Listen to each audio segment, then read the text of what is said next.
بسم اللہ الرحمن الرحیم۔ السلام علیکم۔ امید کرتی ہوں کہ آپ سب ٹھیک ہوں گے۔ میرا جو ناول ہے انگنا پھول کھلیں گے، جس کی رائٹر ہے راحت جبین، قسط نمبر 13۔ چلی چلتے ہیں ناول کی طرف۔ کہیں جانے سے پہلے مجھ سے پوچھ تو لیتی۔ پوچھا تو تھا، نام لیا تھا۔ نام تو آپ نے بھی نہیں لیا تھا۔ اب میری کون سا ایک ہی سہیلی ہے؟ ویٹ اے منٹ، آپ ارم کو پسند کرتے ہیں؟ پسند؟ میں اس سے محبت کرتا ہوں ثانیہ۔ وسیم کراہا۔ ثانیہ کا دماغ معاف سا ہو گیا۔ وسیم غصے میں چلا رہا تھا۔ ثانیہ نے گھبرا کر کال کاٹ دی۔ کان سائیں سائیں کرنے لگے۔ ارم میں ایسی خاص کیا بات ہے کہ اس سے محبت کی جائے؟ ایک لمحے کو اس نے تعجب اور تحیر سے سوچا۔ ارم جیسی لڑکیوں کو دادی پسند کر سکتی ہیں، مائیں پسند کر سکتی ہیں، مگر لڑکے ایسی لڑکی کو کیسے پسند کر سکتے ہیں جو نہ ماورائی حسن کی مالک ہو، جس میں نہ ادا ہو نہ سٹائل؟ اس نے تو انہی چیزوں سے عبید کو اپنی طرف مائل کیا تھا۔ یہی سب نتاشا کی ذات میں تھا۔ تو پھر ارم؟ اس نے اپنی بجتی ہوئی کنپٹیوں کو انگلی سے دبایا۔ وہ نہیں جانتی تھی کہ نیکی، سادگی، خلوص اور اچھی نیت انسان کے چہرے سے چھلکتی ہے۔ سفید پاکیزہ سا حالہ انسان کی شخصیت کا احاطہ کر لیتا ہے، جو نظر والوں کو نظر بھی آتا ہے۔ وسیم کو چین نہ آیا تو رابعہ کو بھی فون کھڑکا دیا۔ وہ جھٹ سے یہاں موجود۔ کاش پھپھو اس کی لگامیں کھینچ کر ہی رکھتیں۔ ثانیہ دل ہی دل میں کر لائی۔ ہانڈی چوک میں پھوٹی تھی ابا اور دادی، رابعہ اور وسیم کی شادی ہم سے چوری، اس کی مرضی کے خلاف۔ اوف ثانیہ کا دل چاہا اپنا سر پیٹ لے۔ مجھے کیا پتا تھا؟ پتا نہیں تھا تو منہ اٹھا کر چل کیوں پڑی؟ اور دادی اور باپ کو پتہ ہی نہیں کہ یہ چل دی رشتہ ڈالنے؟ دادی کے تخت میں گویا سپرنگ فٹ ہو گئے تھے، اچھل جاتی۔ مجھے تو وہ میک اپ کی دکان فیشنی پرکٹی ویسے ہی اچھی نہیں لگی تھی۔ دادی کے القاب نتاشا سن لیتی تو ویسے ہی بے ہوش ہو جاتی۔ کیا چن کر ہیرا پسند کیا ہے میرے پوتے نے؟ کوئی ہے اس کا ارم کے ساتھ مقابلہ؟ دادی نے نہال ہو کر کہا۔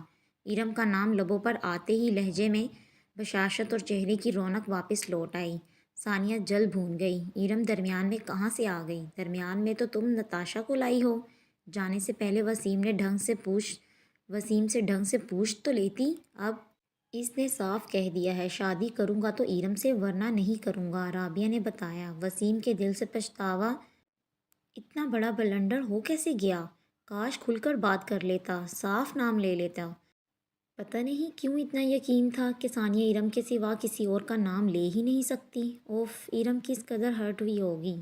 اسے یہ خیال ہی مار رہا تھا۔ شبیر الگ تنفن کرتے پھر رہے تھے۔ یہ ہے اس گھر میں میری حیثیت؟ آپا ٹھیک کہتی ہیں، مجھے تو گھر کا کتا بنا کر رکھوالی کے لیے رکھا ہوا ہے۔ ابا اس طرح تو نہ کہیں، رابعہ نے ٹوکا۔ تبھی وسیم کی دوبارہ کال آ گئی تو رابعہ نے اسپیکر پر ہی لے لی۔ کیا ہو رہا ہے؟ کیا ہونا ہے؟ اس شتونگڑی نے تو سب الٹ پلٹ کر رکھ دیا ہے، دادی چمک کر بولی۔ ثانیہ نے دانت پیسے۔ مجھے نہیں پتا اماں، ابا آپ لوگ ابھی عبید کے گھر جائیں، وسیم نے دو ٹوک لہجے میں کہا۔ ایسے کیسے؟ اب تک چپ سادھ کر بیٹھی نادرا منمنائی۔ ہم تو دوسری کے گھر رشتہ ڈال آئے ہیں۔ شبیر نے کھا جانے والی نظروں سے بیوی کو دیکھا۔ وہ آپ کا مسئلہ ہے، آپ ابھی ارم کے گھر میرا رشتہ لے کر جائیں۔ ایسے کیسے اچانک چلے جائیں؟ وسیم بھائی آپ کو ذرا بھی احساس ہے وہ میری سسرال ہے؟ ثانیہ بدکی۔ دماغ ایسا معاف ہو گیا تھا کہ کوئی حل نہ سوچتا کہ کیسے اس لمحے کو ٹالے۔ تمہارے لیے مسئلہ نہ ہو اس لیے کہہ رہا ہوں، وسیم بگڑ کر بولا۔ مسئلہ کیا ہونا ہے؟ کچھ سوچنے تو دیں۔ ثانیہ نے مدد طلب نگاہوں سے ماں کو دیکھا۔ وہ خود بلائی سی بیٹھی تھی۔ میں ارم کو بتا چکا ہوں، سب کے سب بری طرح چونکے۔ کیا مطلب؟ آپ اور ارم؟ ثانیہ کا دماغ سائیں سائیں کرنے لگا۔ کچھ چھوٹے چھوٹے بے معنی سے لمحے نظروں سے گزرے تو تھے، مگر اتنی انڈرسٹینڈنگ؟ یعنی اس کی شادی کی آڑ میں یہ سب چلتا رہا؟ اب سمجھ میں آیا تمہاری اور عبید کی شادی اس طرح کھڑے پیر کیسے ہو گئی۔ نادرا کو پیر جمائے کھڑے ہونے کے لیے نکتہ مل گیا جس پر اعتراض کیا، اٹھایا اور معاملے کو بگاڑا جا سکتا تھا۔ ہاں پہلے تو ماں بیٹی اس رشتے پر راضی نہ تھی، کہاں ایک ہی دن میں شادی کے لیے بھی مان گئیں۔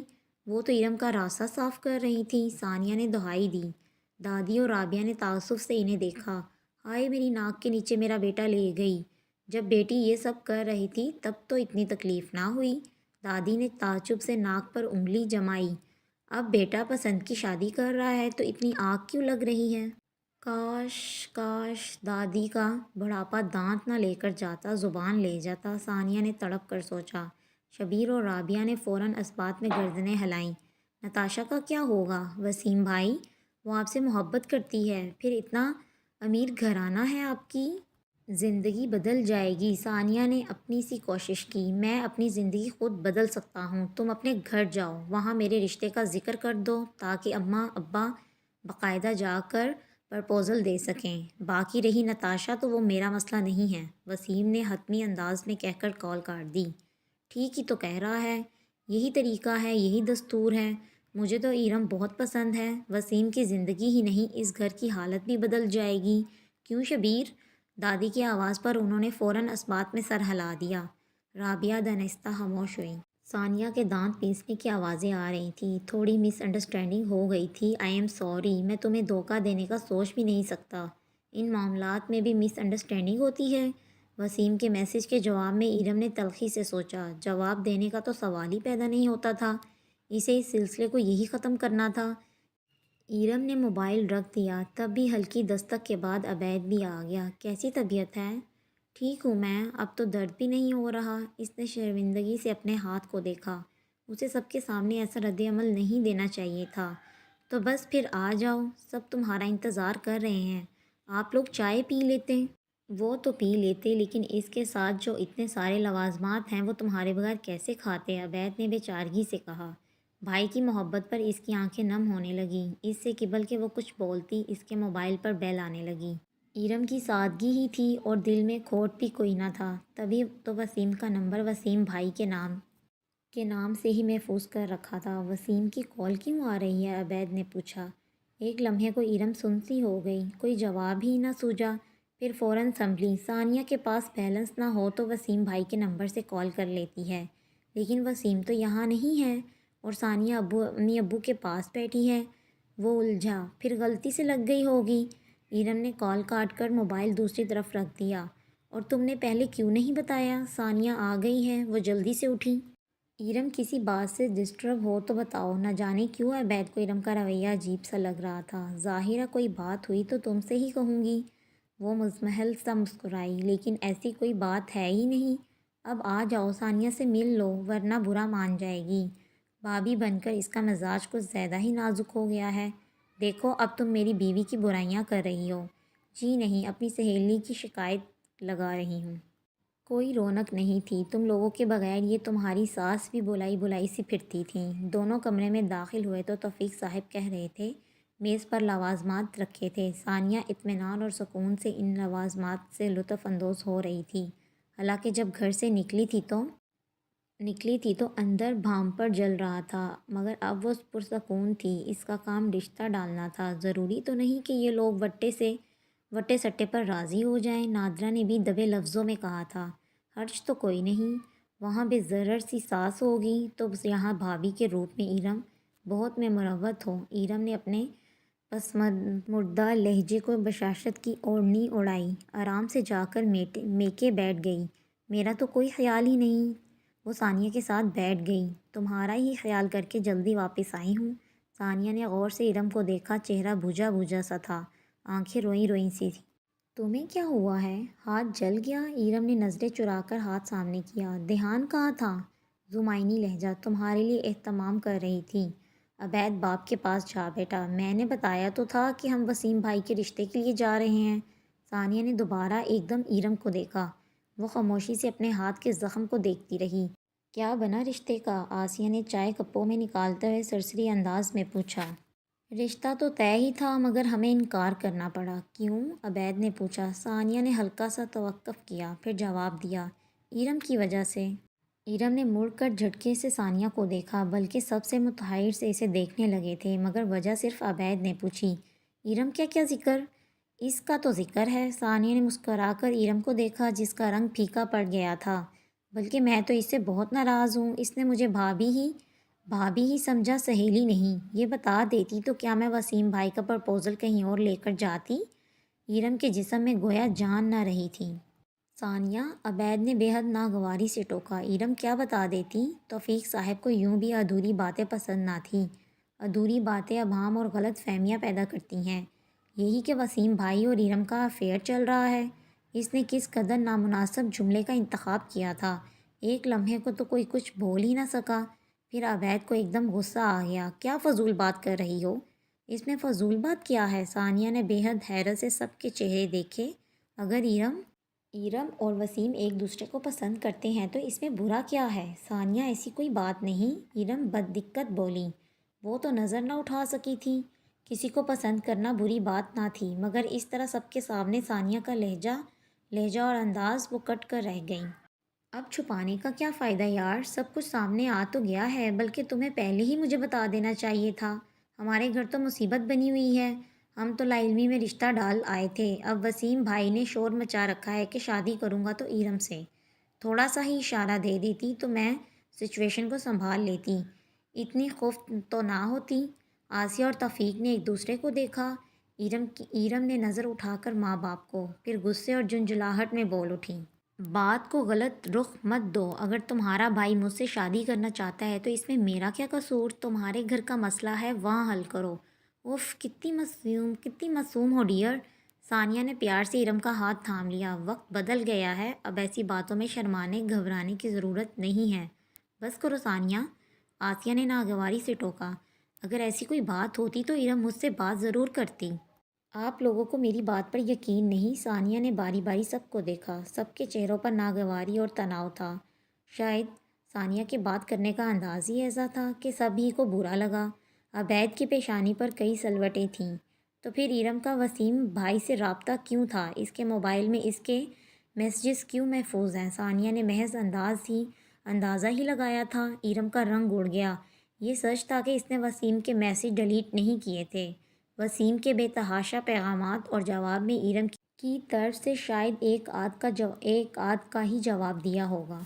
عبید کے دماغ میں کلک ہوا۔ ارم کے موبائل پر وسیم کی کال۔ ارم نے بے اختیار عبید کو دیکھا تھا اور عبید نے ارم کو۔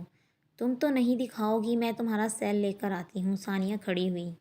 اس کی ضرورت نہیں۔ عبید کا انداز بے ساختہ اور لہجہ دو ٹوک تھا۔ ہمارے اور ارم کے درمیان ایسی کوئی جھجک نہیں کہ وہ ہم سے اپنی باتیں چھپائے۔ تو کیا میں جھوٹ بول رہی ہوں؟ حد ہو گئی، ہمارے گھر میں جھگڑے بلا وجہ ہو رہے ہیں۔ ارم، مجھے تمہارا معاملہ سمجھ میں نہیں آیا۔ اگر وسیم کو پسند کرتی ہو تو ثانیہ اپنے کمرے میں جاؤ، ارم کا مسئلہ ہم دیکھ لیں گے۔ عبید نے اسے ٹوک دیا۔ ثانیہ نے تحائر سے عبید کو دیکھا۔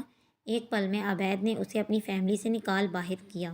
وہ غصے سے اٹھ کر چلی گئی۔ آسیہ نے بے چینی سے ارم کو دیکھ کر کچھ کہنا چاہا، مگر توفیق صاحب نے خاموش کروا دیا۔ پھر اپنے پاس نشت پر ہاتھ رکھا۔ ارم نچلا لب چباتی ان کے پاس آ کر بیٹھ گئی۔ اب بتاؤ پوری بات کیا ہے؟ ارم نے خود کو سنبھال کر دھیرے دھیرے بولنا شروع کر دیا۔ کس قدر گھٹیا پن کا مظاہرہ کیا ہے ثانیہ نے۔ ارم کو وہ کچن میں ملی، اپنے لیے کافی بناتی، اپنے اندر کی کھلن پر قابو پاتی۔ میری پوزیشن میرے گھر والوں کی نظروں میں خراب کرنا چاہ رہی ہو؟ ثانیہ مگ سلیب پر پٹک کر واپس مڑی۔ میری سمجھ میں نہیں آ رہا ارم، محبت کرتی ہو تو چھپاتی کیوں ہو؟ اس کے ساتھ رابطے میں ہو، شرمندگی کیسی؟ میں اور عبید محبت کرتے تھے تو خبر زمانے کو ہوئی تھی، اور تم نے مجھے تک بتانا گوارا نہیں کیا۔ ارم ایک لمحے کو خاموشی سے اسے دیکھتی رہی۔ نوک زباں پر بہت سے تانے مچل رہے تھے، مگر بولی تو لہجہ سنبھلا ہوا اور لفظ نپے تلے تھے۔ میرے اور وسیم کے درمیان ویسا کچھ نہیں جیسا تم سمجھ رہی ہو، اور اگر ہوتا تو بھی اس طرح نہ بتاتی، کیونکہ مجھے اپنے جذبوں اور اپنی عزت کا تماشا بنانا منظور نہیں ہے۔ تو میں تماشا بناتی رہی ہوں؟ ثانیہ ترخی۔ ارم بغیر جواب دیے جانے کو پلٹی۔ ثانیہ نے اسے بازو سے پکڑ کر روکا۔ کوئی ایسے ہی کسی کے پیچھے پاگل نہیں ہوتا، کچھ تو ہوا ہوگا۔ تمہارا بھائی میری زندگی میں ہو یا نہ ہو مجھے فرق نہیں پڑتا ثانیہ۔ جو کچھ تھا میں امی اور ابو عبید کو بتا چکی ہوں، اور تمہیں بتانے کا کوئی فائدہ نہیں، کیونکہ تمہاری سمجھ میں تو کچھ آئے گا نہیں۔ ارم جھنجھلا کر کہتی بازو چڑھوا کر چلی گئی۔ پیچھے رہ گئی ثانیہ جلنے کلسنے کے لیے۔ ارم نے کچھ بھی نہیں کہا تھا، مگر ثانیہ کے اندر بیٹھا چور کہہ رہا تھا، وہ سارے تانے مار گئی ہے، یعنی کہ وہ خود کو اتنا مضبوط سمجھتی تھی کہ جسے پسند کرتی تھی وہ اس کی زندگی میں ہو نہ ہو اسے کوئی فرق نہیں پڑتا تھا۔ اسے تو بس اپنی عزت نفس عزیز تھی، یعنی اتنا غرور، خود پر اتنا بھروسہ۔ وہ کھڑکی کے پاس کافی مگ تھامے خاموش بیٹھی تھی، اپنی ہی سوچوں میں الجھ رہی تھی۔ عبید کمرے میں آیا، چڑھتی سی نظر ثانیہ پر ڈال کر بیڈ کے کنارے بیٹھ کر جوتے اتارنے لگا۔ ثانیہ کو پتہ تھا کہ وہ آ گیا ہے، مگر وہ اس کی طرف بالکل بھی متوجہ نہیں ہوئی۔ عبید نے جوتے اتار کر ریک میں رکھے، پھر الماری تک گیا۔ وہ شاید کپڑے بدلنے کا ارادہ رکھتا تھا۔ ارم کہتی ہے وسیم اس سے شادی کرنا چاہتا ہے، اس لیے اس نے اسے کال اور میسیجز کیے۔ مختلف شرٹس کو الٹ پلٹ کرتے عبید نے سرسری سا ثانیہ کو جتایا۔ تمہیں برا لگ رہا ہے؟ ثانیہ نے کافی مگ ساتھ بڑے اسٹول پر رکھتے اسے دیکھا۔ اگر اس کا ارادہ تھا تو اسے تم سے یا مجھ سے بات کرنی چاہیے تھی۔ اس نے شرٹ نکالے بغیر الماری بند کر دی۔ یہی مسئلہ ہے جو ارم کھل کر اپنی فیلنگز بتا نہیں پا رہی۔ ثانیہ کے لبوں میں استہزائیہ مسکان تھی۔ ثانیہ، ارم مجھ سے بہت کلوز ہے، بہن ہے میری، اور تم اس کے بھائی ہو۔ ثانیہ نے اس کی بات کاٹی۔ اور بھائیوں سے ہر بات شیئر نہیں کی جاتی، اور خاص طور پر ایسی باتیں۔ ثانیہ، وہ دونوں ہاتھ کرسی کے ہتھوں پر رکھے اس پر جھکا۔ ارم کے ہر معاملے سے دور رہو، ہم دیکھ لیں گے۔ کیسے؟ دوسری طرف میرا بھائی ہے، ثانیہ نے اطمینان سے یاد دہانی کروائی۔ ثانیہ، عبید نے جھنجھلا کر کہنا چاہا۔ ثانیہ نے بات کاٹ دی۔ تم اسے خواہ انا کا مسئلہ کیوں بنا رہے ہو؟ عبید جھنجھلا کر پیچھے ہٹا۔ میں ارم سے بات کر چکی ہوں، اور مجھے تو یہی لگا کہ وہ وسیم کو پسند کرتی ہے، شادی کرنا چاہتی ہے، مگر نہیں چاہتی کہ گھر میں کسی کو بھی ان دونوں کے افیئر۔ عبید کے تیور دیکھ کر اس نے فوراً ہی لفظ بدل دیا۔ مطلب پسندیدگی کے بارے میں پتہ چلے، اور مجھے تو یہ سمجھ میں نہیں آ رہا کہ اس میں حرج کیا ہے۔ ہم دونوں نے ایک دوسرے سے محبت کی اور ڈنکے کی چوٹ پر کی۔ اگر وسیم بھائی اور ارم، حرج اس میں نہیں ہے کہ وہ ایک دوسرے کو پسند کرتے ہیں۔ مجھے اعتراض تمہارے لہجے اور انداز پر ہے۔ بات کرنے کا انداز بات کا مفہوم بدل دیتا ہے ثانیہ۔ تمہارے لہجے میں الزام تھا، تہمت تھی، جیسے تمہیں صرف اس میں دلچسپی ہے کہ وہ دونوں محبت کرتے ہیں، یہ نہیں ان کی شادی ہونی چاہیے۔ ثانیہ ایک لمحے کو چپ سی ہو گئی۔ تم پہلے مجھ سے بات کرتی، اس طرح سب کے درمیان بیٹھ کر یہ کہنا کہ ان کا افیئر چل رہا ہے، کیا مناسب تھا؟ شاید نہیں۔ عبید نے بے حد حیرت اور بے حد قریب سے ثانیہ کا چہرہ دیکھا۔ وہ اپنی غلطی مان رہی تھی۔ حیرت، ہر کوئی اس معاملے میں اتنا بولڈ نہیں ہوتا، اور ارم تو بالکل بھی نہیں ہے۔ پتہ نہیں کیوں، لیکن یہ جملہ اسے طعنہ بن کر ہی لگ رہا تھا۔ عبید کا نرم لہجہ بھی اسے سلگا گیا، مگر وہ خاموش تھی، بالکل خاموش۔ عبید نے نرمی سے اس کے گالوں کو چھوا۔ تم پریشان مت ہو، اگر ارم واقعی وسیم کو پسند کرتی ہے تو پھر اس کے راستے میں کوئی رکاوٹ نہیں آئے گی۔ عبید سمجھا، وہ شاید وسیم کے لیے پریشان ہو رہی ہے، اور ثانیہ، وہ سمجھ ہی نہیں پا رہی تھی کہ اس کی کیفیت عجیب سی تھی۔ وہ کیا تھا جو اسے اندر ہی اندر تنگ کر رہا تھا؟ بی بی جان کے چہرے پر پریشانی اور تشویش شویدہ تھی۔ مانی کے ننھے منھے ہاتھ کی پشت میں کبھی سوئی ان کا دل ڈبو رہی تھی۔ پاس کھڑی مسرت انگلیاں چٹکاتی بار بار ان کا منہ دیکھتی۔ مانی نیم غنودگی میں سسکیاں لے رہا تھا، نہ جانے کون سی چیز کھا لی یا دودھ میں مسئلہ ہوا، بس اچانک الٹیاں شروع ہو گئیں۔ عفان کو فون ملایا تو وہ میٹنگ میں مصروف تھا، اس کے لیے پیغام چھوڑ کر وہ کس مشکل سے چوکیدار کی مدد سے مانی کو لے کر ہسپتال پہنچی تھی۔ بیگم صاحبہ، میرا کوئی قصور نہیں ہے، میں تو مانی کا بہت خیال رکھتی ہوں۔ عفان صاحب نے میری جان نکال دینی ہے، تمہاری زبان بند نہ ہوئی تو میں تمہاری جان نکال دوں گی۔ وہ غرائیں۔ مسرت نے دم ساتھ لیا۔ ابھی وہ آ جائے گا، کانوں سے دھواں نکالتا، جیسے بیماری ہم نے دعوت دے کر بلائی ہے۔ وہ خود اندر ہی اندر پریشان تھی، اور وہی ہوا۔ عفان جس طرح اسپتال پہنچا، مسرت سہم گئی۔ عفان نے کسی سے بات نہیں کی، مانی پر جھک گیا، اسے پیار کیا اور سیدھا ڈاکٹر کے پاس چلا گیا۔ عفان صاحب نے مجھے نوکری سے نکال دینا ہے، مسرت بدبدائی۔ تو نکل جانا، انہوں نے بے مروتی کی انتہا کر دی۔ اس نے کون سا میری سننی ہے؟ آخری جملہ منہ میں بڑبڑائی تھی، اور وہی ہوا۔ اس نے آتے ہی مسرت کو اشارہ کیا، نکلو یہاں سے۔ صاحب جی، میں تو مانی کا بہت خیال رکھتی ہوں، میں نے مسرت نے دہائی دینا چاہی۔ اس نے انگلی اٹھا کر درستی سے ایک ہی لفظ کہا، آؤٹ۔ اس نے بے بسی سے بی بی جان کو دیکھا، انہوں نے منہ پھیر لیا۔ مسرت اس بے مروتی میں آنسو چھپاتی وہاں سے چلی گئی۔ وہ جا کر مانی کے پاس کھڑا ہو گیا، جھک کر پیشانی چومی، پھر ڈرپ لگے ہاتھ کو دیکھا۔ بچے بیمار ہو جاتے ہیں، وہ غصے سے سیدھا ہوا۔ اسے ڈرپ لگی ہے بی بی جان، کیا یہ نارمل سی بات ہے؟ اگر آپ خیال رکھتی تو ایسا کبھی نہ ہوتا۔ یہ کہتے ہوئے وہ بھول گیا کہ کچھ دن پہلے ماں بہت سیریس بیمار ہو رہی ہیں۔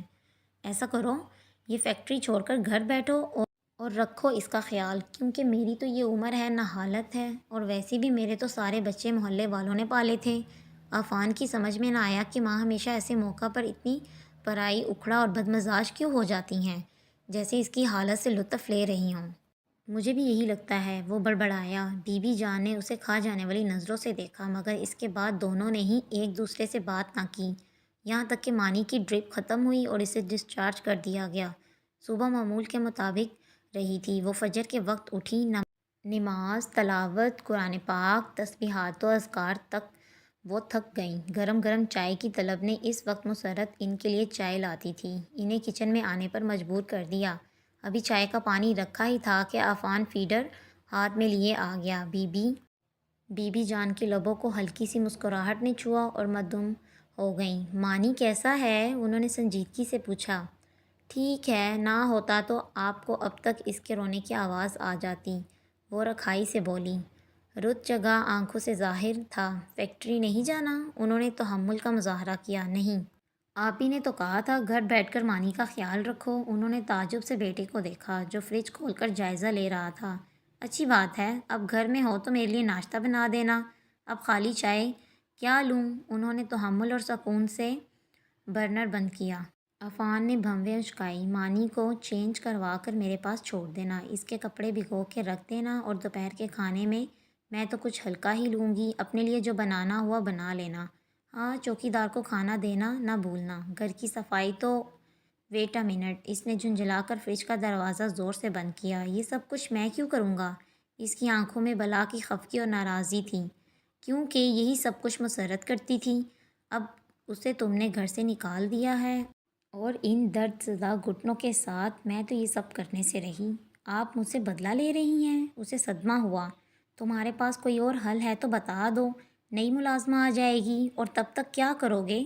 عفان نے ذرا غور کیا کہ تب تک اسے کیا کیا کرنا پڑے گا، تو جھرجھری لے کر رہ گیا۔ نئی ملازمہ آئے گی، چند دنوں میں بھاگ جائے گی، کوئی پہلی بار کا تماشا تو ہے نہیں۔ ملازمہ تم ٹکنے دو گے؟ بھائی تمہارے بیویوں سمیت ملک سے باہر ہیں، شادی تمہیں نہیں کرنی، اب دیکھ لو کرنا کیا ہے۔ ناشتہ بناتا ہوں، آپ مانی کے پاس بیٹھیں۔ ان کی طویل تقریر کے جواب اس نے ٹھنڈی سانس بھری اور فیڈر تیار کر کے انہیں دے دیا۔ وہ خاموشی سے فیڈر لے کر مانی کے پاس آ گئیں۔ ہلکے نیلے رنگوں سے آراستہ کمرہ جس میں بچے کی ضرورت کی ہر چیز موجود تھی۔ مانی بیڈ پر اوندھے منہ سو رہا تھا۔ انہوں نے فیڈر ایک طرف رکھا اور خاموشی سے اس کے پاس بیٹھ کر دل گرفتی سے اسے دیکھنے لگی۔ پہلے مانی کا چہرہ دھندلا گیا، پھر آنسوؤں میں ڈھل گیا۔ وہ اس کے ساتھ لیٹ گئیں اور بے آواز رونے لگیں۔ وہ سمجھتا ہے تم سے محبت کرتا ہے، مگر وہ تم پر ظلم کر رہا ہے میرے بچے، بہت ہی بیکار انڈا فرائی کرتے ہو۔ بی بی جان نے بیزاری سے پلیٹ کو دھکیل کر چائے کا کپ اٹھایا۔ ناشتہ کرتا عفان خاموش ہی رہا۔ بولنا مطلب بیڑوں کے چتے میں ہاتھ ڈالنا۔ شکر ہے کچھ تو بنانا آتا ہے۔ چائے پسند آ گئی تھی۔ عفان نے کان کی لو کھجاتے ہوئے لہجے کو سرسری سا ہی رکھا۔ تھوڑی دیر مانی کو دیکھ لیں، میں آفس سے ہو کر آتا ہوں۔ انہوں نے کس بری طرح سے گھورا تھا، تبھی عفان کا لہجہ پست ہوا۔ جلدی آ جاؤں گا، تمہیں لگتا ہے کہ میں مانی کو سنبھال سکتی ہوں؟ وہ ٹھیک کہہ رہی تھی۔ اپنے کمرے سے اٹھ کر مانی کے روم تک جانے میں ہی انہیں کئی بار رکنا پڑتا تھا۔ وہ سہارے کے لیے اکثر ہی اسٹک کا استعمال کرتیں۔ ویل چیئر ان کے کمرے میں موجود تھی۔ جب گھٹنوں کا درد زیادہ بڑھ جاتا تو اس پر پورے گھر کا چکر لگاتیں۔ گھر ان کے شوہر نے بنوایا تھا، پرانے وقتوں کا، کھلے کھلے کمروں، برآمدوں اور بڑے سے لان والا بنگلہ، جس میں بعد میں ضرورت اور وقت کے مطابق کچھ تبدیلیاں بھی کی گئی تھیں۔ اب بھی اتنا ہی خوبصورت تھا، مگر قدیم لکڑی کا فرنیچر اور آرائشی اشیاء میں جمی گرد کی تہہ انہیں بے چین کر دیتی۔ گھر کو وہ بہت پیار سے سجاتی سنوارتی رہتی تھیں۔ لان میں مرجھائے پودوں کو دیکھ کر دل محسوس کر رہ جاتیں۔ انہوں نے تو ملازمہ زیادہ ملازم رکھنے بھی چھوڑ دیے تھے۔ کون ان کے پیچھے پیچھے بھاگے؟ گیٹ پر چوکیدار، گھر میں ایک کل وقتی ملازمہ، بس کافی تھا۔ عفان سارا دن اپنی فیکٹری میں ہوتا اور وہ خود کمرے تک محدود۔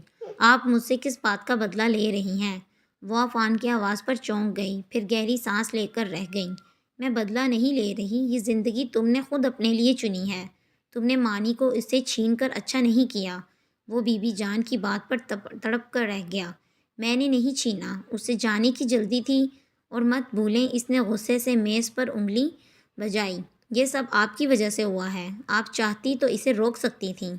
زبردستی روکتی؟ انہوں نے غصے سے چائے کا کپ پٹخا، دونوں ماں بیٹا ایک سے تھے، منٹوں میں مزاج برہم ہو جاتے۔ وہ جانا چاہتی تھی، میں کیسے روکتی؟ مانی کے لیے؟ تم مانی کو اسے دے دو، ماں ہے سنبھال لے گی۔ ان کے پاس ایک ہی حل تھا۔ کیسی دادی ہیں آپ کو مانی سے ذرا بھی پیار نہیں؟ پیار ہے، خیال ہے، اس لیے کہہ رہی ہوں، بہت چھوٹا ہے، اسے صرف ماں ہی سنبھال سکتی ہے۔ جس ماں پر آپ کو پیار آ رہا ہے وہ سوات میں اپنے دوسرے شوہر کے ساتھ ہنی مون منا رہی ہے۔ وہ غصے میں کہہ کر وہاں سے چلا گیا۔ بی بی جان دل محسوس کر اسے جاتے دیکھتی رہیں۔ وہ سفید پھولوں کی بیل کے پاس لیپ ٹاپ کھولے بیٹھی تھی، مگر دھیان کہیں بھی نہیں لگ رہا تھا۔ آخر اس نے کرسی کے ساتھ ٹیک لگا لی۔ ہلکی ہوا کے جھونکے نے میز پر سفید پتیاں بکھیر دی تھیں، جیسے بہت سی تتلیاں سانس لینے کو ٹھہر گئی ہوں۔ یہ منظر دل و نگاہ کو بھا گیا۔ وہ خاموشی سے ہوا اور تتلیوں کا کھیل دیکھتی رہی، یہاں تک کہ دھوپ کی تپش ان کے پروں کی تازگی چھونے لگی۔ ان کے زرد مرجھائے بدنوں کو دیکھ کر وہ پھر سے اداس ہو گئی۔ میری بہن اتنی اداس کیوں ہے؟ وہ عبید کی آواز پر چونکی۔ نہیں تو بس یوں ہی دھوپ اچھی لگ رہی ہے۔ عبید سامنے آ کر بیٹھ گیا۔ تمہارے کورسز کیسے چل رہے ہیں؟ بس ٹھیک ہیں، چاہو تو یونیورسٹی میں ایڈمیشن لے لو۔ نہیں، اب دل نہیں چاہتا۔ اس نے سامنے کھولا لیپ ٹاپ بند کر دیا۔ نکمی ہو گئی ہو؟ عبید نے چڑھایا تو وہ ہلکا سا مسکرا دی، پھر فوراً ہی سنجیدہ ہو کر پوچھنے لگی، عبید تمہیں میری بات پر یقین تو آ گیا تھا نا؟ کون سی بات؟ عبید نے بے دھیانی سے پوچھا۔ وسیم بھائی والی بات۔ ایرم نے نظریں چرائیں۔ کیوں نہیں آئے گا؟ تم بہن ہو میری، جھوٹ تو نہیں بولو گی؟ وہ دل سے مسکرائی تو عبید کو دھیان سا آیا۔ کیا امی ابو نے تم سے کچھ کہا ہے؟ نہیں، انہوں نے بعد میں کوئی بات نہیں کی۔ تو پھر خواہ مخواہ ٹینشن کیوں لے رہی ہو؟ بلکہ ٹینشن فری ہو کر مجھے صرف اتنا بتاؤ کہ اگر وسیم کا رشتہ آئے تو ہمیں کیا جواب دینا چاہیے؟ تمہاری رائے بھی تو اہم ہے نا؟ ایرم نے تذبذب سے اسے دیکھا۔ عبید نے حوصلہ افزائی انداز میں سر ہلایا۔ عبید شاید تمہیں میری بات اچھی نہ لگے، لیکن تم نے اپنے معاملے میں امی ابو کو بہت ستایا ہے۔ عبید نے خاموشی سے اس بات میں گردن ہلا دی، گویا اعتراف کر لیا ہو۔ ایرم کو مزید حوصلہ ہوا۔ اس لیے میں نہیں چاہتی کہ وہ میرے بارے میں ہلکی سی بدگمانی کا شکار ہوں۔ عبید نے چونک کر اسے دیکھا، ساتھ ہی ثانیہ کی باتیں یاد آئیں۔ یہی مسئلہ ہے جو ایرم کھل کر اپنی فیلنگز بتا نہیں پا رہی۔ وسیم اچھا ہے، لیکن یہ بھی تو دیکھو کہ وہ میرے سامنے آنے والا پہلا شخص ہے، پھر اس کا گھرانہ، میں شاید درست فیصلہ نہ کر پاؤں۔ اس لیے میں نے تم لوگ پر فیصلہ چھوڑ دیا ہے، جو امی ابو کو بہتر لگے وہی فیصلہ میرا ہوگا۔ عبید مسکرا دیا، اور یقیناً بہت اچھا فیصلہ ہوگا جو تمہارے حق میں بہتر ہی ہوگا۔ ثانیہ نے آتے ہوئے آخری جملہ سنا تھا۔ ایرم ہاتھ سے میز پر بکھرے پھول جھاڑنے لگی۔ انشاءاللہ۔ عبید ایرم کا سر تھپ تھپا کر چلا گیا۔ وہ چاہتا تھا کہ ثانیہ اور ایرم آپس میں ہر غلط فہمی دور کر لیں۔ جب ایک ہی گھر میں ایک ہی ساتھ رہنا ہے تو لمبی ناراضیاں پالنے کا کیا فائدہ؟ اب تک خفا ہو؟ ایرم ثانیہ کی بات پر خاموشی سے اپنے مشغلے میں مصروف رہی۔ ثانیہ نے پھولوں کا گچھا جھنجھوڑ کر میز پر مزید پھول بکھیر دیے۔ ایرم نے چڑھ کر گردن اٹھائی۔ غلطی ہو گئی، غصے میں کچھ زیادہ بول گئی، میں سمجھی تم دونوں نے مجھ سے چھپایا ہے۔ اس نے بے چارگی سے اعتراف کیا۔ میں نے تمہیں بتایا ایسی کوئی بات نہیں، وہ نروٹھے پن سے بولی۔ مان لیا، لیکن وسیم بھائی کا کیا کروں جو جاب چھوڑ کر گھر بیٹھے ہیں؟ کہ ایرم نہ ملی تو مر جاؤں گا؟ ایرم نے بے اختیار سر اٹھا کر اسے دیکھا، پھر ثانیہ کے لبوں پر شرارتی سی مسکراہٹ دیکھ کر گڑبڑا گئی۔ ان سے میں نے نہیں کہا یار، میرا بھائی اب اتنا بھی برا نہیں ہے۔ میں نے کب کہا ہے وہ برا ہے؟ ایرم نے اٹھ کر سامان سمیٹنا شروع کر دیا۔ تو پھر لے آئے رشتہ؟ مجھے نہیں پتا۔ ایرم تیزی سے وہاں سے چلی گئی۔ ثانیہ ہنس دی۔ بے وقوف، الجھن کا شکار صرف ایرم ہی نہیں، تمام گھر والے ہی تھے۔ اس میں کوئی شک نہیں ہے کہ وسیم بہت اچھا لڑکا تھا، جاب بھی اچھی تھی، مگر گھرانہ، خاندان، طور طریقے، یہاں آ کر آسیہ اٹک جاتی۔ وہاں سے لڑکی لے آنا الگ بات تھی، مگر بیٹی دینا، ان لوگوں میں ساری زندگی گزارنی تھی۔ انکار کا سوچتے تو بھی اٹک جاتی۔ کہیں نہ کہیں ثانیہ کی بات یاد آ جاتی کہ ایرم جیسی لڑکیاں ساری زندگی اپنی محبت کا اظہار نہیں کر سکتیں۔ ان کے بار بار پوچھنے پر ایرم نے یہی کہا تھا کہ جیسے آپ کی مرضی، اگر ان کی مرضی ارم کی مرضی کے خلاف ہوئی تو؟ یہ تم کیا کر رہی ہو؟ ثانیہ کے ہاتھ میں ڈسٹر دیکھ کر عبید بے ہوش ہونے والا ہو گیا۔ صفائی کر رہی ہوں، دیکھو گھر کیسے چمکا دیا۔ کاہی رنگ کے کھلے سے کرتے، ٹراؤزر میں ملبوس، سارے بالوں کو سمیٹ کر اونچی سی پونی بنائے، میک اپ کے مٹتے رنگ، کہیں صبح ہی کیا ہوگا۔ وہ اسے اول دن والی ثانیہ لگی، جسے دیکھ کر پہلی بار دل دھڑکا تھا۔ تم نے یہ سب اکیلے کیا ہے؟ نہیں، ارم کے ساتھ مل کر، وہ جھوٹ بولتے بولتے سچ بول گئی۔ مطلب گھر داری شروع ہو گئی ہے؟ ہاں، اس نے اعتراف کیا۔ کیوں؟ کیا یہ میرا گھر نہیں ہے؟ تمہارا ہی ہے جانا۔ اس نے پیار سے اس کا چہرہ چھونا چاہا۔ ثانیہ نے ہاتھ جھٹک دیا۔ ہوش میں رہو۔ ہوش میں تو تم نے نہیں رہنے دیا۔ وہ مدہوش ہو کر جھکا۔ ثانیہ نے اس کے ماتھے پر ہاتھ رکھ کر پیچھے دھکیلا۔ ڈائیلاگ بند کرو، میں دیکھوں کچن میں آنٹی کیا کر رہی ہیں۔ عبید نے خوشگوار حیرت سے اسے جاتے دیکھا۔ وہ کچھ دنوں سے گھر اور گھر داری میں دلچسپی لینے لگی تھی۔ کچن میں بھی ہاتھ بٹاتی، ارم کے ساتھ لگ کر گھر کی صفائی بھی کروا دیتی، اور یہ مثبت تبدیلی تھی، گھر کے ماحول میں بہت مثبت اثرات ڈال رہی تھی۔ اور یہ تبدیلی کیوں؟ گہری رات کے خوشگوار ماحول کے خوشگوار لمحوں میں عبید نے سرگوشی میں پوچھا، وہ جو اس کے اتنا قریب تھی جیسے چاند کے پاس چاندنی۔ میں چاہتی ہوں چاندنی گنگنائی، سب مجھ پر اتنا ہی اعتماد کریں جتنا ارم پر کرتے ہیں۔ مجھ سے محبت ہی نہیں، میری عزت بھی کریں۔ یہ کیسی محرومی تھی؟ یہ کون سی کمی تھی جو اسے بے چین کیے ہوئی تھی؟ چاند نے بے چین ہو کر چاندنی کو خود میں سمیٹ لیا۔ تو میری سب کچھ ہو ثانیہ۔ اور وہ واقعی اس کی سب کچھ ہو جانا چاہتی تھی۔ ہارن کی آواز پر چوکیدار نے بھاگ کر گیٹ کھولا۔ عفان کی گاڑی اندر آئی۔ چوکیدار گیٹ بند کر کے اندر آیا تاکہ صاحب کا ویف کیس پکڑ سکے۔ عفان نے اچٹتی سی نگاہ کوریڈور اور پورچ پر ڈالی۔ دھلا دھلا یا صاف ستھرا، اور یہ منظر پورے ایک ہفتے کے بعد دیکھنے کو ملا تھا۔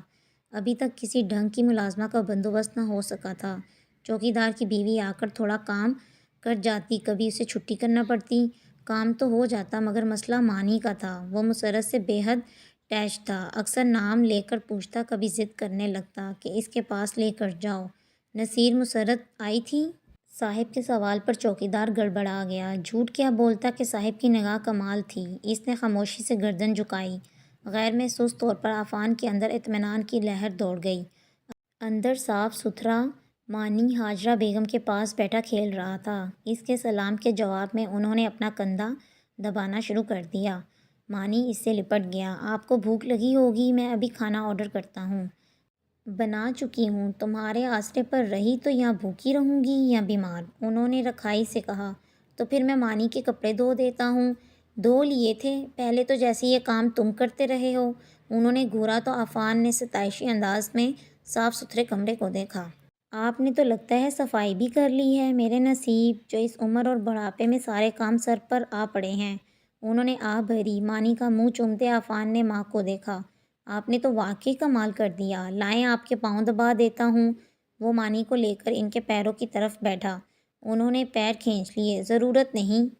پھر آپ ہی کہتی ہیں اولاد خدمت نہیں کرتی۔ وہ مذاق کر رہا تھا۔ ہاجرہ بیگم سنجیدہ ہو گئیں۔ میری خدمت چھوڑو، بس احسان کر دو، شادی کے لیے ہاں کر دو تاکہ میں سکون سے مر سکوں۔ بیٹا چلیں۔ یہاں تو ایموشنل بلیک میلنگ شروع ہو گئی۔ اس نے ہمیشہ کی طرح اس موضوع سے کنی کترائی۔ کتنی اچھی اچھی لڑکیاں تمہاری اسی ضد کے ہاتھوں نکل گئیں، ہاجرہ نے دکھ تعصب سے کہا۔ کیونکہ وہ میرے لیے نہیں بنی تھیں۔ عفان عقب میں لیٹ گیا۔ مانی اس کے سینے پر چڑھ کر شرٹ کے بٹن گننے لگا۔ تمہارے لیے اللہ نے کوئی خاص بنا کر بھیجنی ہے؟ وہ چڑ گئیں۔ عورتیں ناقابل اعتبار اور بے وفا ہوتی ہیں۔ ہاجرہ بیگم تڑپ ہی تو اٹھیں۔ ہاں، سب سے بڑی بے وفا تو میں ہوں، جس نے مرے ہوئے شوہر سے بھی وفا نبھائی، اس کے بچوں کو پروان چڑھانے میں جوانی گلا دی۔ آج سب اپنے اپنے گھروں میں بیوی بچوں کے ساتھ خوش ہیں۔ کبھی کبھی یاد آ جائے تو کال کر لیتے ہیں۔ ان کے گلوگیر لہجے میں عفان شرمندہ سا ہو گیا۔ مانی نے اس کے سینے پر سر رکھ دیا۔ آپ جانتی ہیں میں آپ کی بات نہیں کر رہا۔ کسی کی بھی بات مت کرو، صرف اپنی بات کرو۔ ہر انسان کو پارٹنر کی ضرورت ہوتی ہے، یہ انسانی فطرت ہے۔ اکیلے تو آدم جنت میں بھی نہ رہ سکا۔ میں رہ لوں گا۔ اس نے مانی کا سر تھپ تھپاتے آنکھیں موند لیں۔ عفان، اب اگر تم نے اس لڑکی کے لیے ہاں نہ کی تو مجھ سے برا کوئی نہ ہوگا۔ انہوں نے دھمکی دی تو وہ مسکرا دیا۔ مطلب کوئی لڑکی پسند آ گئی ہے؟ ہاں، دیکھو گے تو تمہیں بھی پسند آئے گی۔ انہوں نے فوراً دراز کھول کر تصویر نکالی اور اس کے سامنے کر دی، ساتھ ہی ٹپٹ کر کہا، آنکھیں کھول کر دیکھو۔ عفان نے آنکھیں کھول کر دیکھا۔ ایک مبہم سا لمحہ ابھی کچھ ماہ پہلے ہی گزرا تھا کہ وہ کسی سے ٹکرایا تھا یا کوئی اس سے کوئی تاثر تھا؟ جواب بھی لاشعور میں بستا تھا۔ ہاجرہ تفصیل بتانے لگی۔ اس نے دوبارہ آنکھیں موند لیں۔ ہاجرہ کے لب پیچ گئے۔ انہوں نے غصے سے تصویر دراز میں رکھی اور دراز زور سے بند کر دی۔ ڈریسنگ ٹیبل کے عین اوپر وہ گفٹ اتنا نمایاں تھا کہ فوراً ایرم کی نگاہوں کی گرفت میں آ گیا۔ وہ حیران ہو کر پاس آئی، باکس اٹھا کر دیکھا، پھر کھولا۔ اس میں پرفیوم تھا، ساتھ میں ایک منا سا کارڈ بھی۔ ایرم نے متجس ہو کر کارڈ کھولا۔ کچھ اور مانگنا میرے مسلک میں کفر ہے، لا اپنا ہاتھ دے میرے دست سوال میں، وسیم جیسے اس کے کان میں گنگنایا تھا۔ ایرم نے گھبرا کر آنکھیں بند کر لیں۔ اب پتہ چلا محبت کیسے مدہوش کرتی ہے۔ ثانیہ نے اس کے ہاتھ سے پرفیوم اچک لیا، بلکہ اس پر سپرے بھی کر دیا۔ ایرم گھبرا کر پیچھے ہٹی۔ پیاری خوشبو ہے نا، بالکل میرے بھائی کی محبت جیسی۔ ثانیہ کچھ اور شوق ہوئی۔ ان سے کہو مجھے گفٹ نہ بھیجا کریں۔ تو کس سے بھیجا کریں؟ اپنی منگیتر کو؟ وہ ناراض ہو کر بیڈ پر بیٹھی۔ ارے وہ تو بس بات ہوئی تھی، کوئی منگنی تھوڑی ہوئی تھی۔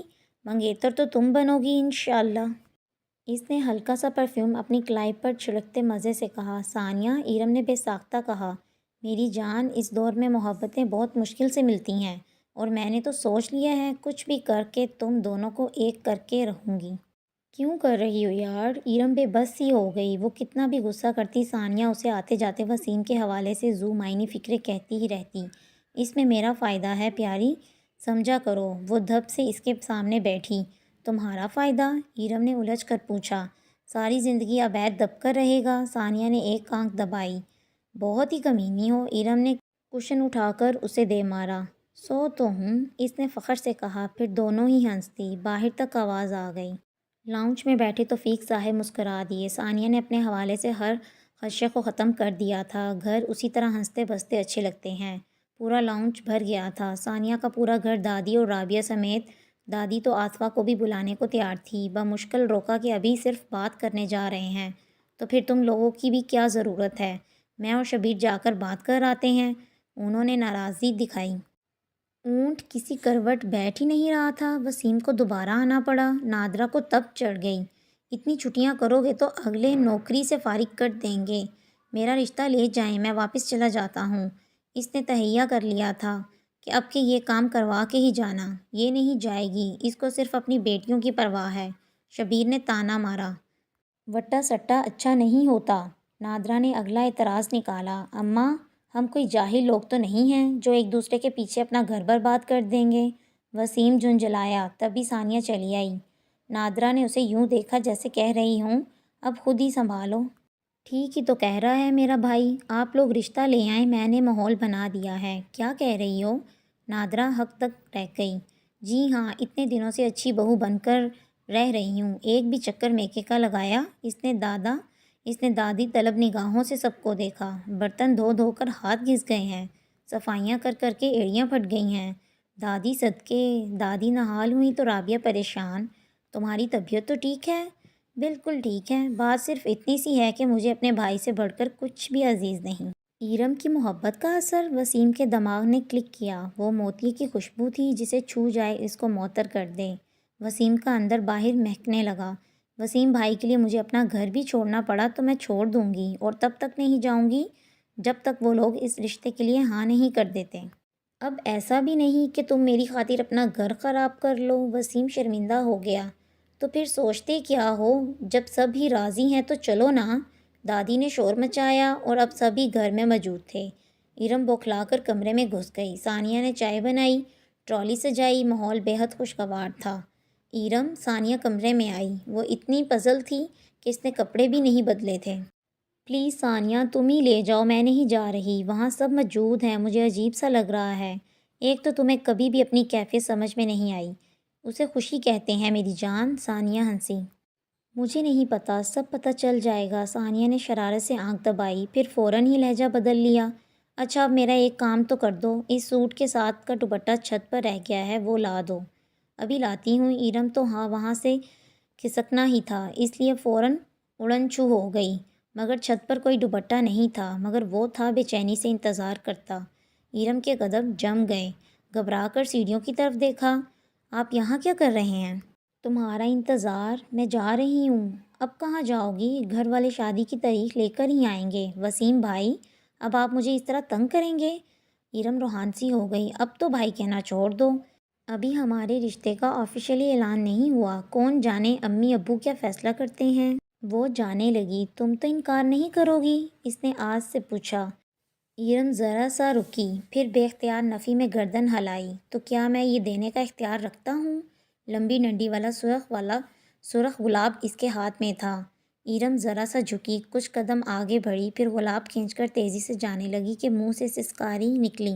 قدم منجمد ہو گئے۔ اس نے ہاتھ سامنے کیا تو انگلی پر ننھے یا قوت کی طرح خون کی بوند نمودار ہوئی۔ کانٹا چبھ گیا تھا۔ اس نے گردن موڑ کر وسیم کو دیکھا۔ وہ مسکرایا۔ ارم عجیب سے وہم کا شکار ہو گئی۔ سب کے درمیان بیٹھی ارم کو اپنا آپ عجیب سا لگ رہا تھا۔ اس کے ہاتھ میں گلاب کی مہک بھی تھی اور کانٹے کی چبھن بھی۔ بس ہم تو ہاں کروا کر ہی اٹھیں گے۔ دادی کا تو بس نہ چلتا کہ ہاں کیا کروانی ہے، نکاح ہی کروا دیں۔ بیٹی کے معاملے میں اتنی جلدی فیصلے کہاں ہوتے ہیں؟ توفیق صاحب نے متانت سے ٹالنا چاہا۔